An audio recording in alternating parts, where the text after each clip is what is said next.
Cela energetika je u začaranom krugu rotacija, a to je upravo nastalo shvatanjem da je točak osnova napretka i da boljeg rešenja od rotacija nema, da je to neko savršenstvo u mehanici i tako su nastali brojni rotacioni uređaji koje nije ni trebalo usavršavati, kao što su zupčanici, turbine, rotori, zamajci, bregasti mehanizmi i tako dalje. Evo, pogledat ćemo. Kad zavrtimo neki rotacioni uređaj, ali bez opterećenja, iako je bez opterećenja, on se vrlo brzo zaustavlja. Znači, rotacije nisu najbolje rešenje. Uopšte nisu najbolje rešenje.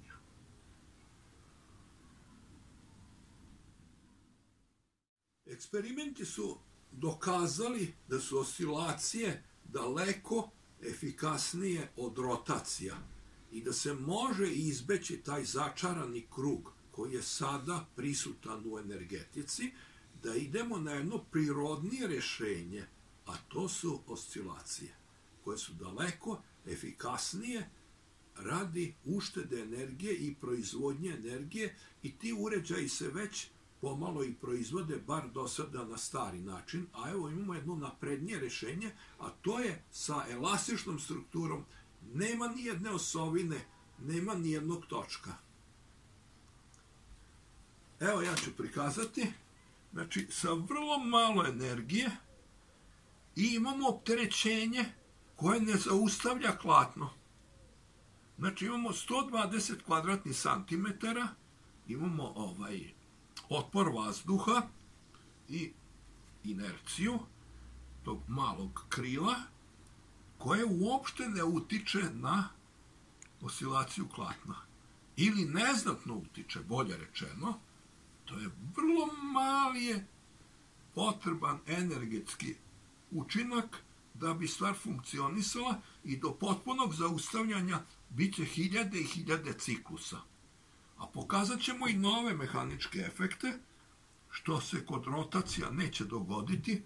Kada blokiramo izlaz, evo, ne trpi ulaz, ni najmanje.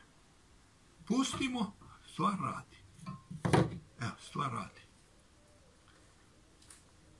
Stvar radi i naravno možemo napraviti i obrnuti efekat. Kad radi sekundarni deo, primarni neće reagovati. Znači, neće se pojaviti ova stvar. Da radi jedno i drugo. Znači, nove mehanički efekti i minimalna energija je potrebna za održavanje klatna, što nije slučaj kod rotacije. I ima opterećenje. Što bi moglo biti da se koristi za proizvodnje električne energije putem oscilujućeg elektrogeneratora.